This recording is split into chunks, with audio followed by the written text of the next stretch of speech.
Hey, if you're selling a home and then buying a home and you're wondering, how does that work with contingencies and financing, et cetera?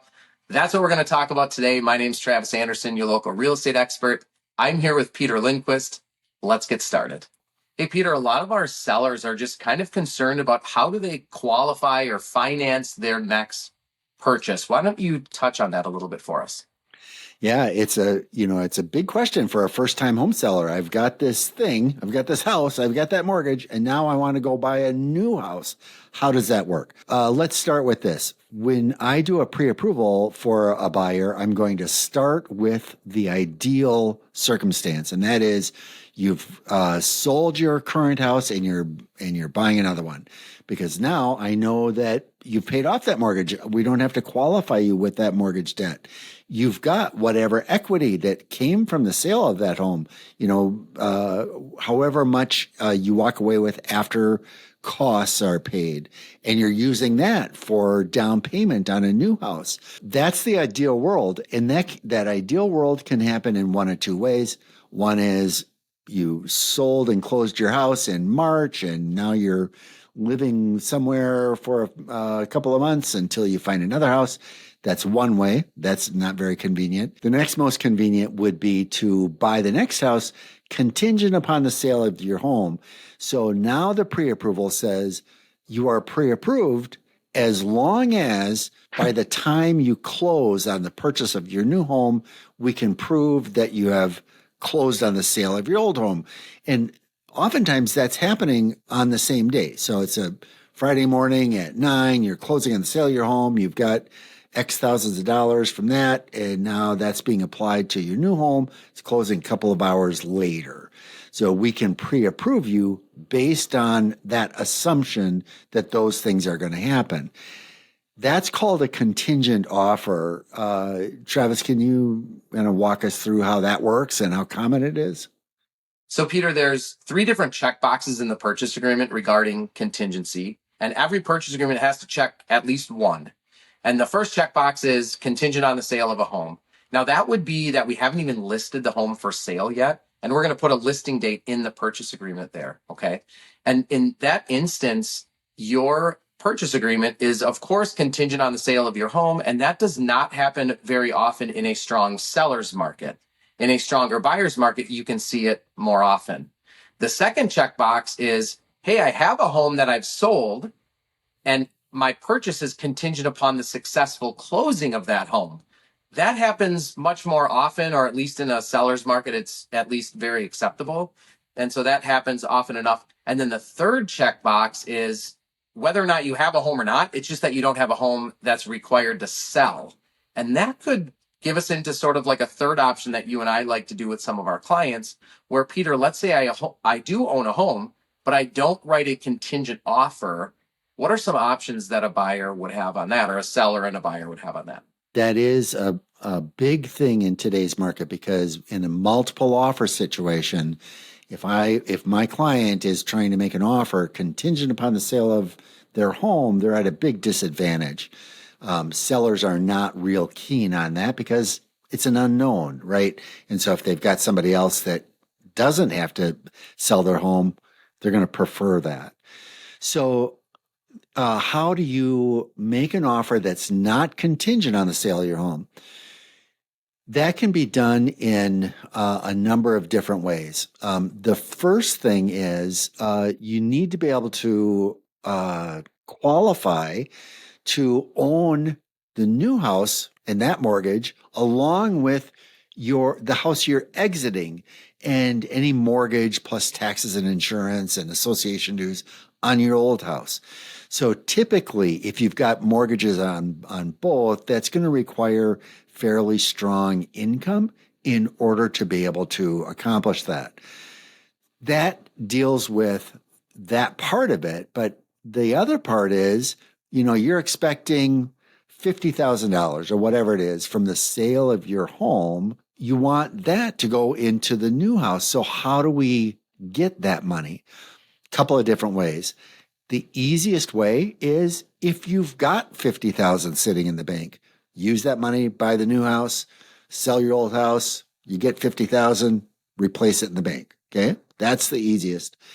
If you've got something like a 401k that you can borrow against, that normally I don't suggest this unless it's a very short term circumstance, because 401ks, if you borrow against them, there's typically no penalties, there's no taxable event that's happening. So you borrow the money against that and put it against the new house. The great thing about that is I don't have to qualify you with that 401k loan. So I've got to qualify you with both mortgages, but I'm not adding another debt in your qualifications. Now, the next, if none of those are possible, and by the way, there's other options too. You got family that's going to give you a gift, or a loan against a car, or you sell a car. I mean, there's a lot of different variables about coming up with down payment before your house is sold. But let's assume that none of that is possible.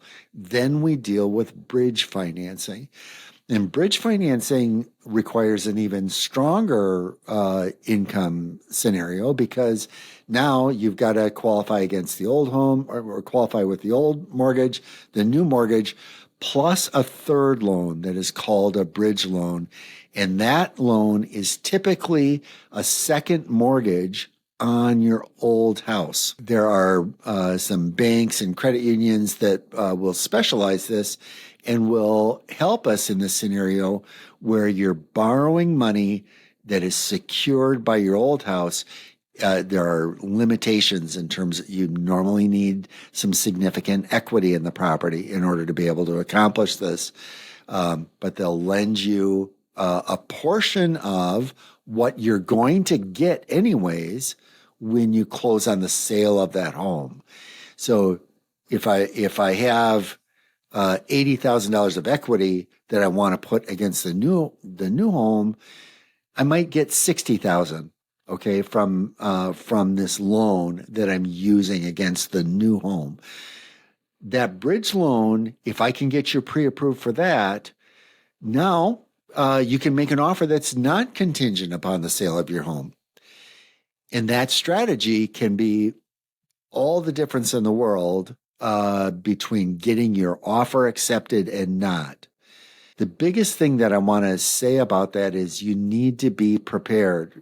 If that's the approval, I mean, I'm going to walk you through all this, but you need to be prepared that until your house sells and closes, you've got 3 payments that you've got to make: the old house, the old house, the new house, and the bridge loan. It sounds quite complex. And I think the advice that I generally give my clients, Peter, is let's get in touch with Peter right away and let's just explore our options. Can we buy a home non-contingent? And if the answer is yes, what are our options? You just outlined the bridge financing, and you also mentioned that there may be some other options.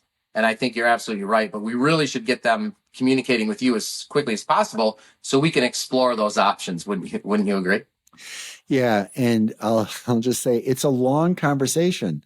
I normally like to do it on Zoom because there's a lot of numbers and they're big numbers, right? So, and so I want to show you step by step how it works and walk you through the fact you're going to be dealing with at least 2 different loan officers, the bridge loan officer and me, 2 different loan processes.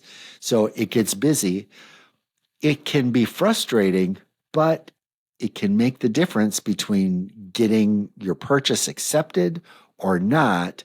And in today's market, that's really important because in a market where there's such a housing shortage, being able to make an offer non-contingent, would you agree? It's just really critical. Yeah, I absolutely agree with you. I will say that I have seen more contingent offers in the last 12 months than I did, let's say, in the previous 10 years. So they do exist, but they did go away literally for 10 years. I mean, we didn't write a contingent offer for a whole decade. I've written 2 in the last 12 months or so. And I've seen a couple online. So they're just barely starting to kind of come back. But it's still a strong seller's market in most areas in the Twin Cities. So at least at the time of recording this video, again, my advice is let's see if you can qualify non-contingent. And then here's something we didn't touch on, Peter. Let's say we qualify non-contingent. We're going to use the bridge loan, etc. And then I list the home for sale and I sell it. We could still close before the closing on the purchase. And maybe we just amend the contract to say, hey, now we're not doing this bridge financing thing, but we do need our home to close, which is a much better contingency than having it, not even listed for sale. So there's so many of these options and little idiosyncrasies that we can use in the market. And of course, getting them in front of you is the first step in that. Yeah, that's well said. I normally like to tell people, have your home completely ready for sale, so that if your offer's accepted, within a couple of days or what have you, that they can get their house listed. That ideally they can get 6 or 8 weeks on the contract they're on the house they're buying. So I've got you pre-approved for bridge financing, but give yourself enough time to put your house up on the market. And if it gets sold in the first several days, now we don't need to worry about the bridge financing, because now you've got an offer on your house and you're going to sell and close on it by the time you buy the new house. So some of it is, I'll call it pretend. Some of it is we want to know that under worst case scenario, that we can do a bridge loan. But if if you and I work together, Travis, and help the buyer negotiate a contract where they've got a little bit of time to get their house sold, quite often they're pre-approved for bridge financing, but they don't use it because you've got their home sold right away. My favorite part about bridge financing is we go buy a home non-contingent. We list our home for sale, we sell it, and then we buy the home, let's say on June 15th, and then we close on our home on July 1st. And now we don't have that stressful closing on the same day and all this. It gives us like 2 weeks to move and clean. There's lots of reasons that I like that. Of course, you're carrying the cost of all three for a couple of weeks, but that's something that many of my clients have done over the years and with great success.